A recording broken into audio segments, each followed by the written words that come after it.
Hello বন্ধুরা, welcome to my channel. বন্ধুরা, আজকের এই ভিডিওতে আলোচনা করছি দশম শ্রেণীর ভূগোলের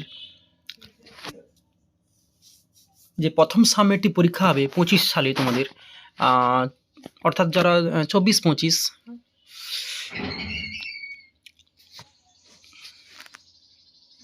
তাদের কাছে প্রথম সাবমেট্রিক পরীক্ষার যে সাজেকশান না, এখানে কিন্তু রয়েছে এই নোটটার মধ্যে। এই নোটটার মধ্যে প্রথম সাবমেট্রিক পরীক্ষার সাজেকশান রয়েছে। তোমরা নোটসটা কেমন সেটা তো অবশ্যই দেখাবো তোমাদের কাছে, এবং তোমরা চাইলে কিন্তু সংগ্রহ করতে পারো। ধার্য মূল্য মাত্র রেখেছি 50 টাকা নোটটার। এবং মনে রাখবে, এই যে নোটটা, এটা কিন্তু প্রথম সাবমেট্রিক পরীক্ষার নোট, এবং এর সঙ্গে আরও এক্সট্রা কিছু নোট আছে, সেগুলো আমরা পরে ভিডিও দেখাবো। কিন্তু তোমরা 50 টাকায় কিন্তু সমস্ত নোটস কিন্তু পেয়ে যাবে প্রথম সাবমেট্রিক পরীক্ষায়। যদি দরকার মনে হয় তোমাদের, অবশ্যই আমার হোয়াটসঅ্যাপ নাম্বারে তোমরা কন্ট্যাক্ট করতে পারো এবং এই নোটগুলো সংগ্রহ করতে পারো। ইতিমধ্যে অনেকজন কিন্তু আমার সঙ্গে কন্ট্যাক্ট করেছে এই নোটসগুলো পাওয়ার জন্য। দেখে নাও তাহলে প্রশ্নগুলো কেমন এবং উত্তরটা কীভাবে লিখবে। যেমন দেখো, নদী কী কী প্রক্রিয়ায় ক্ষয়কাজ করে, এটা 3 নম্বরে পরীক্ষায় পড়ে থাকে। এই রকমভাবে লিখতে হবে। আচ্ছা, এখানে কিন্তু ছবি দেওয়া নেই, ছবিগুলো তোমরা বই থেকে কালেক্ট করে নেবে। যে কোনো একটা অথারের বই থাকলে তোমরা এই ছবিগুলো পেয়ে যাবে। আর আমার এই চ্যানেলে অবশ্যই লক্ষ্য রাখবে বা নজর রাখবে, তোমরা এই প্রশ্নগুলোর আলোচনা করব ছবি সহকারে। ছবিগুলো তোমরা এখান থেকেই লিখে নেবে, বা যারা নোটগুলো সংগ্রহ করবে তাদেরকে আমি হোয়াটসঅ্যাপে কিন্তু ছবি পাঠিয়ে দেবো। আচ্ছা, মরু অঞ্চলে বায়ুর কাজ প্রাধান্য হওয়ার কারণ কি, এইরকমভাবে উত্তরটা লেখা রয়েছে এখানে। বাকি ঝুলন্ত উপত্যকায় জলপ্রপাত সৃষ্টি হয় কেন, এইভাবে উত্তরটা লিখতে হবে এখানে। নদীর বহন কার্যের প্রক্রিয়াগুলি লেখো। মরু সম্প্রসারণ প্রতিরোধের উপায়। জলপ্রপাতের পশ্চাৎ অপসারণ হয় কেন। নদীর মোহনায় বদ্বীপ সৃষ্টির অনুকূল যে অবস্থা, এটাও প্রায় পরীক্ষায় পড়ে থাকে। সব নদীর মোহনায় বদ্বীপ গড়ে ওঠে না কেন। বায়ুর ক্ষয় কার্যের প্রক্রিয়াগুলি আলোচনা করো। বায়ুর বহন কার্যের প্রক্রিয়াগুলি আলোচনা করো। গ্রাবরেখা কী এবং তার শ্রেণীবিভাগ, এটা 3 নম্বরে পড়তে পারে। আচ্ছা, ট্রপোস্ফিয়ারে উচ্চতা বৃদ্ধির সঙ্গে সঙ্গে উষ্ণতা হ্রাস পায় কেন।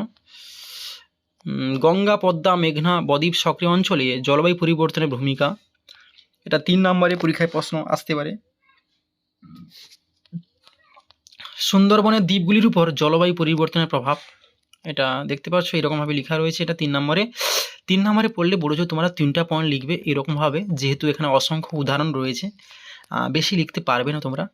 আমি পড়ার তাগিদার্থে এখানে আমি দিয়েছি। বহুমুখী নদী পরিকল্পনা কী এবং তার উদ্দেশ্য, দেখতে পাচ্ছ এরকমভাবে লিখতে হবে অল্প। মৌসুমী বায়ু এবং জেট বায়ুর সঙ্গে সম্পর্ক, এখানে একটা ছবি আছে, ছবিটা পরে পেয়ে যাবে তোমরা। করমণ্ডল উপকূলে বছরে 2বার বৃষ্টিপাত হয় কেন। তামিলনাড়ুর বৃষ্টির জল সংরক্ষণে গুরুত্বপূর্ণ যে ভূমিকা, সেগুলো আলোচনা করো। এখানে 2টো প্রশ্নের উত্তর পাশাপাশি দেওয়া রয়েছে, তোমরা যেটা পারবে লিখবে। উত্তর ভারতের সমভূমিতে খাল সেচ প্রথা বেশি দেখা যায় কেন। আবার দক্ষিণ ভারতে জলাশয়ের মাধ্যমে জলসেচের অধিক প্রসার ঘটেছে কেন, এটা 2014 সালে পরীক্ষায় পড়েছিল 3 নম্বরে, এটাও গুরুত্বপূর্ণ। ভৌমজলের অতিরিক্ত ব্যবহারের ফলে পরিবেশের উপর কীরূপ প্রভাব পড়ে, এই প্রশ্নটার উত্তর এইরকমভাবে লেখা রয়েছে। মৃত্তিকা সংরক্ষণের গুরুত্বপূর্ণ পদ্ধতিগুলো লেখো, এটা খুবই গুরুত্বপূর্ণ, আশা করি এই বছর পরীক্ষায় পড়বে এটা। প্রবাহমান জলধারার ফলে সৃষ্ট মৃত্তিকা ক্ষয়ের কারণগুলি লেখো। আচ্ছা, মৃত্তিকা স্বাভাবিক উদ্ভিদ কৃষিকাজের উপর মৌসুমি বৃষ্টিপাতের প্রভাব, এটা কিন্তু 5 নম্বরের প্রশ্ন আসতে পারে, এটা এইভাবে লিখতে হবে। ভারতের জলবায়ু নিয়ন্ত্রণ সমূহগুলি আলোচনা করো, এটা 5 নম্বরে খুবই গুরুত্বপূর্ণ প্রশ্ন, এটা পরীক্ষায় পড়বে। অরণ্য সংরক্ষণের পদ্ধতিগুলি আলোচনা করো, 5 নম্বরে, দেখতে পাচ্ছ এরকমভাবে লিখতে হবে এটা। বাকি অরণ্য সংরক্ষণের 3টি প্রয়োজনীয়তা, 3টি, কিন্তু এখানে আমি বেশি দিয়েছি কারণ ওটা 5 নম্বরেও পড়ে থাকে অনেক সময়। পশ্চিম হিমালয়ের ভূপ্রাকৃতিক বৈচিত্র্যগুলির বর্ণনা দাও, এটা এইভাবে লেখা রয়েছে এটা। ভারতের উপদ্বীপীয় মালভূমি আলোচনা করো।